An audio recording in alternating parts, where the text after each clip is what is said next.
Magandang araw mga kaibigan. Dito, breaking news. Post ni Attorney G. Sabi niya, breaking. BP Sara announces 2020 presidential bill. Klaro na. Tapos, tanong niya, iboboto pa po ba ninyo si BP Sara sa pagkapangulo? Sabi niya, dahil kani-kanina lang po ay formal nang inanunsyo nito ang kanyang intensyong tumakbo sa 2028 bilang Pangulo ng bansang ito. At kahit inaasahan na po ng karamihan na mangyari naman po talaga ang deklarasyong ito, marami pa rin po ang nagulat at tila masyado pong napaaga ang pangyayaring ito. Dahil ang karaniwan pong nagaganap sa mga eleksyong ganito ay huli po kayong nagdideklara kapag isang runner po kayo. Kaya ano po ang pananaw ninyo tungkol sa deklarasyong ito?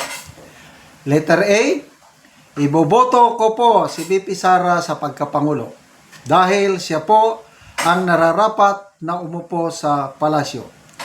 At tama lang po na maaga siyang nagdeklara tungkol sa bagay na ito upang magkaalaman na po kung sino talaga ang magiging kakampi at sino talaga ang magiging kalaban nito.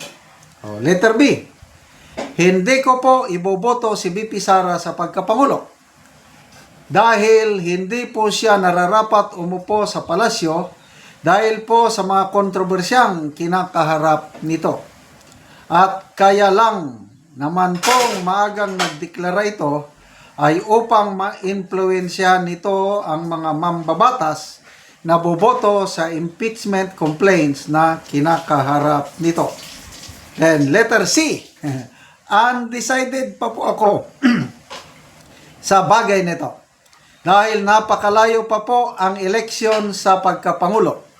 At hindi pa po tayo nakakasiguro kung makakatakbo ba talaga o hindi si BP Sara mismo dahil po sa mga nakabingbing impeachment complaints laban dito. Isang survey lang po. Okay, so tingnan natin ang bumoto ha. Ako, letter A. Kayo? Siguradong letter A ako. Attorney G, sabi ni Rocky Olympus, mas nauna nga nagsabi yung kabilang kubol, pero no effect. As I watched BP Sara saying her intention to run as president, ang lakas ng impact nakakakilabot na parabang nasa now na or bukas, eleksyon na kagad. Panalo na po si BP Sara. Yes, of course, I'll vote for her. Just wait na lang po, attorney, sa araw ng halalan. 100% iboboto ko po. Ayan. Yan, puros ano. Of course, yes na yes. Yes, Solid Duterte. Bakit hindi? Yes, I will vote for it. Halos lahat naman dito. Yes, 100% yes na yes. Big yes, yes na yes. Halos yes. Maka Duterte man siguro itong si Attorney G. Okay. Ako. Masyado bang maaga? To me, the earlier the better. Sabi nga na Attorney G, karamihan daw kung front runner ka, nahuhuling mag-declare.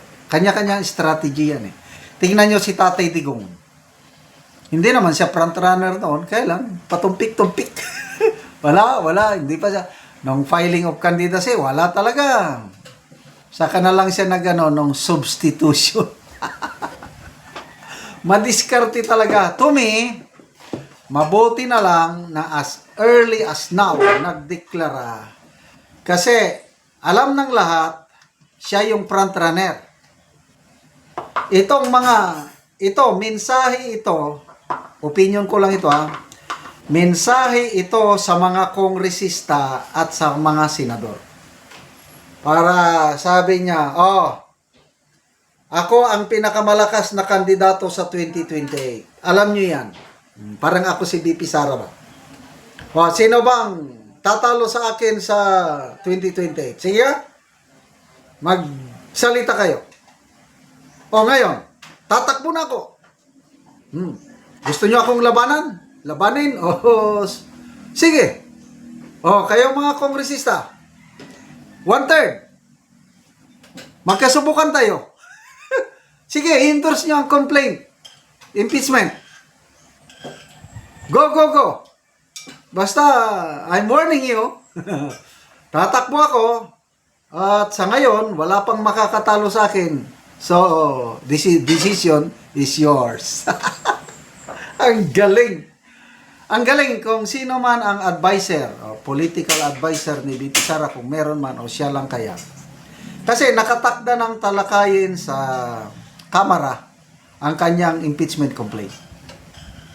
Kaya talagang wise move itong ginawang ito ni BP Sara.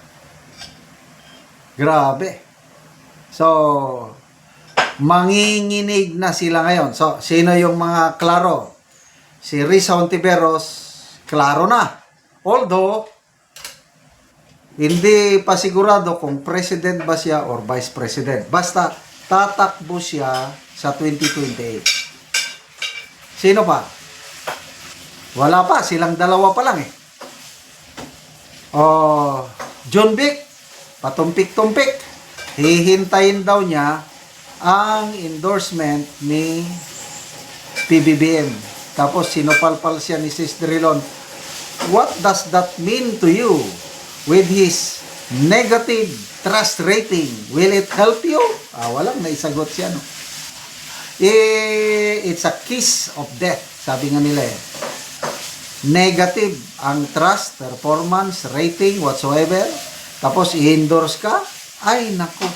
Para kang... But anyway, matagal kasi ang kwan eh. Matagal ang samahan ng mga Marcoses and Rimullas. As early as 1979 daw, nandyan na yung samahan nila. So how many years? Halos mag 37 years. Grabe. Ano kaya ang exciting nito, yung botohan sa plenary, kung matuloy ba, iakyat ba ang impeachment ni BP Sara sa Senado o hindi. Good luck po, minamahal naming BP Inday Sara. Salamat mga kaibigan sa inyong pagsubaybay sa ating channel. Nakakatulong kayo ng malaki sa tribong Talanding ng Bukidnon dahil ang income natin sa channel na ito is pantulong sa tribo. Namimigay tayo ng mga libreng yero at pako para makapagpatayo sila ng mas maayos na tirahan. Panoorin nyo ang video na ito. Taga ano gero?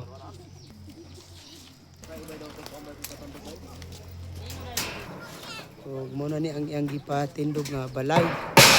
So, mag-atop na gid siya karon. Pangapon imang si mama no. Grabe na po orange big.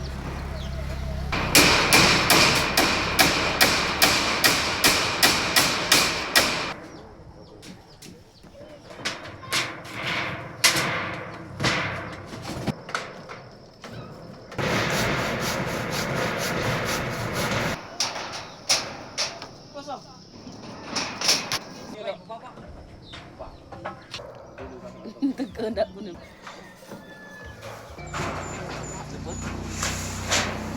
Ay, kanda. Iklag yun na yun.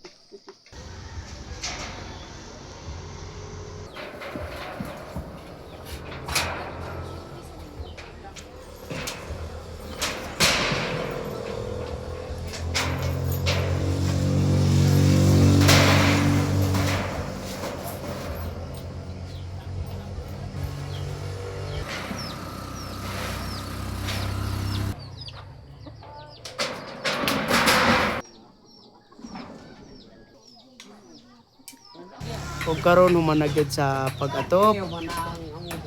Salamat sa Ginoo nga nagtapang sa sin nga ako nami balay. Oo. Wala pang tabang nga sin, di pa mi makabalay kay wala pa mi kuan. Di pa mi makabalay kay wa may sin. Oo. Salamat mi sa Ginoo kanay kuan tabang mga sin. Oo. So, unsa day mong trabaho di ay? Kuandra, pang muso-muso, Mag-uuma lang. mag-uma, Oo, so igo ra gyud sa pagkaon ang kinitaan. orang kinikita sa pagkaon. Oo, so salamat kaayo. Salamat sa kayo, kaya na may humana may balay. Oo.